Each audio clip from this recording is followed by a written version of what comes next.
பட்டினி கிடந்து பசிகார் விழுந்து பால் விட நேரிடணும் கட்டி இறுக்கி கைகார் விரித்து அங்கம் பிழந்து துடுக்கிடணும் பொங்குதமொழி பேசப்படாதேனோ பொங்குதமொழி பேச வரவேனோ விரும்பிய பாரதி வண்டிகளை வணக்கி இந்த காரைக்குடியில் முதலாக நான் வைக்கப்படுவது ஒரு இடத்தில் ஒரு செய்தி காணப்படுகிறது. என்னவென்று கேட்டீர்கள் என்றால், காரைக்குடி உங்களை அன்புடன் வரவேற்கிறது, பாக தமிழ் வளர்ந்த தமிழ் என்றுதான் நான் சொல்றேன். எனக்கு இப்பொழுதுதான் தோன்றியது ஒரே வார்த்தை. என்ன தோன்றியது என்று கேட்டீர்கள் என்றால், இதனை கம்பன் தான் எனக்கு கூறுவானோ, எனக்கா அவன் சொல்லி திட்டங்களா அப்படித்தான் என்னை அழைக்கிறார் என்ற நேரத்தில் நான் பேச எடுத்துக்கொண்டு நினைப்பானது கம்பன் படி அறம் தொடங்கி விட்டார். திருவள்ளுவர் எதை எழுதினார் என்றால் அது அறமுடாக காணப்பட்டது. ஆனால் அதை கதையின் வழியாக உணர்த்தியவர் யாருக்கும் கேட்கவில்லை என்றால் அது கம்பனாகத்தான் இருக்க முடியும். 10,000 பாடம் பல லட்சம் கொண்ட சுற்றுலல் கொண்டு பாடலை இயற்றியவர் அல்லவா கம்பன். அப்படி விட்ட கம்பன் எப்படி தரத்தை இருக்குதுன்னா இருக்கு பாக்குறேன். கை கொடுத்து பேசினார் அது சகோதரக்கம், கை கொடுத்து பேசினார் அது வணக்கம் தெரிவித்தார் நன்றி, கழுவி கொண்டால் அது சகோதரத்துவம். அந்த சகோதரத்துவத்தை கிராம எடுத்து காண்கிறது. அதுவும் யார் இடத்தில் என்று கேட்டீர்கள், புகனிடத்தில். கம்பர் இப்படி கூறுகிறார், மீனுடைய வாசனையும் இறைச்சியினுடைய வாசனையும் அவரிடத்தில் இருக்கிறது. ஆனால் அன்பினால் எதிர்த்தாலும் அது எனக்கு அமுதத்திற்கும் வேளாண்மை நாம கூறுகிறார் என்று கம்பர் குறிப்பிடுகிறார். அன்பினால் அதனால் அவர் நாம் அவதாரம் எடுத்தவர்களாக இருக்கலாம், எல்லாம் கடவுளும் ஏற்றுக்கொள்வார் என்று அன்பின் வழி அறம்பரை நிறுத்தலை கம்பர் பேசுகிறார். இந்த அறந்து எங்கிருந்து வந்திருக்கும் என்ற கேள்விக்கு வந்ததோ அதுக்கு முதல் பாடலான தசரதனுடைய வரலாற்றை தெரிகிறது. தசரதன் தன்னுடைய மனைவி கொடுத்த வாக்குக்காக அதை மீற மாட்டேன் என்ற காரணத்திற்காக அதை செய்திருட்டு தீரடி மாபெரும் ஒரு தலைவனாக இருந்திருக்கிறார் என்றார். அவன் வெளிவந்தவன் அல்லவா மகன். வள்ளுவர் இப்படி பெறுகிறார், தக்கார் தருகிறார் என்பது அவரவர் எச்சத்தினால் கேட்டப்படுகிறார். அவன் நல்லவனோ கெட்டவனோ எப்படி இருக்கிறது, தாய் தந்தை வார்த்தா தெரியாதா என்று கூறுகிறார். கோசலையும் அப்படிப்பட்டவள் தான். ராமனும் சகோதரனாக ஏற்றுக்கொண்டது அது உதவிக்காக, அவன் பக்திக்காக. ஆனால் அதை கோசலை அவன் வாழ்ந்து கொண்டிருக்கிறார்கள், 5 மகனுக்கு அழுது கொண்டிருக்கிறார்கள். அவர் தன் மகன்களை முட்டு குறிப்பிடவில்லை, சகோதரிக்கு பிறந்த மகன்களை முற்று கூறவில்லை, முகனோடு சேர்த்து கொடுக்கலாம். நீங்கள் எல்லாம் மட வேண்டாம், நீங்கள் 5 இங்கே பகன்களே என்று அழைக்கிறார் என்றார். அங்கு இருக்கிறது எங்கு தோன்றியது என்று அறம் தோற்றி இருக்கிறார்.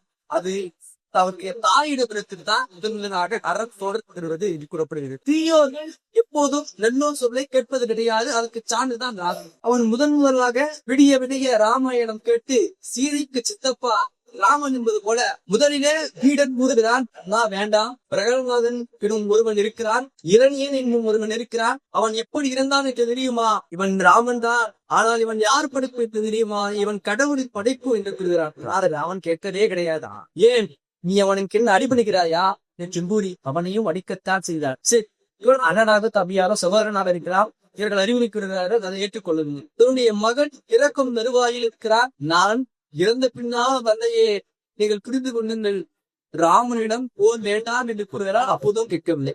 ஒன்றை மட்டும் தெளிவாக தருமகனை எப்போது கடவுளுக்கு பொருந்தும் என்பதற்கு சான்று மகாபாரதம் அதிலே ஒரு சார்ந்ததா காணப்படுகிறது. அதாவது கும்பகர்ணன் மீது நம்பினை தொடுக்கும் பொழுது மட்டும்தான் அதற்கு கை வெடுங்குகிறது. அப்பொழுதே தெரிய வேண்டாமா, அறம் என்பது கடவுளுக்கும் உண்டு, இது அது மக்களுக்கும் இருக்க வேண்டும் என்றுதான் கடவுளுக்கு கொடுக்கிறார். இப்படி அத்துணை அறத்தையும் கூறுகிறார்.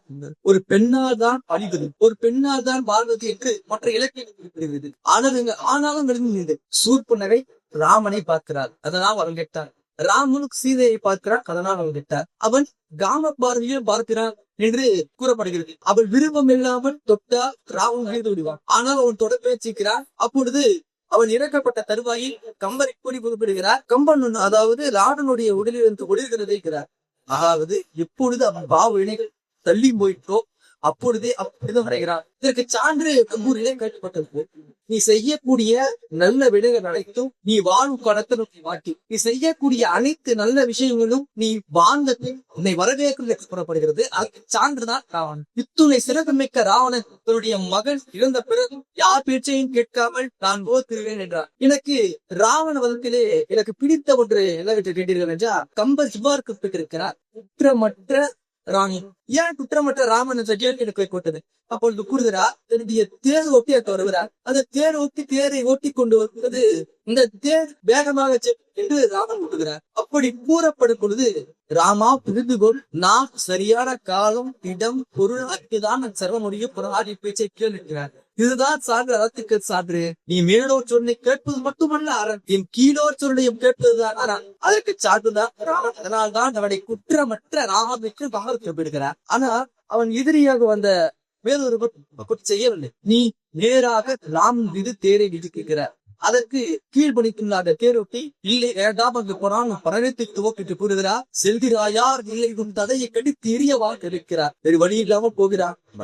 போகிறார். எப்படி ராமாயணம் ஒரு கதையானது கம்பர் வழி புனிதம் பெற்று கம்ப ராமாயணம் மாறுகிறது. அறத்தினை கூட்டுகிறது மக்களுக்கான. ஒரு மனிதன் இப்படி இருக்க வேண்டும், அன்பு இப்படி இருக்க வேண்டும், அன்பினால் இத்துணை பயன், அன்புதான் ராமன் மூலம் அறியப்படலாம். ராமனுக்கும் ராவனுக்கும் உள்ள ஒரே வித்தியாசம், ராமன் சுற்றி இருப்பதை கேட்ட அவன் நல்லவற்றை பார்த்தான். ராவணன் உண்மைகளை அறியவில்லை. ஒரு அரசன் என்பவன் அவன் ஆணை மிக்கவனாக இருக்கலாம், ஒரு சிறந்தவனாக இருக்கலாம். அதைதான் விடவும் கூறுகிறார். அண்ணாவும் ஆற்றல் எல்லாம் அறத்தின் பெயரால் காணாமல் போகிவிடும். அதனால் தலைமைக்கு முக்கியம். இதை கம்பர் வெளியும் இருக்கிறார் கம்பர் என்று கூறி சொல்லிலே அதில் உணர்த்த வந்த இலக்கு வாய்ப்பு தந்த கம்பன் கழகத்துக்கு மிக்க நன்றி கூறி விடைபெறுகிறேன்.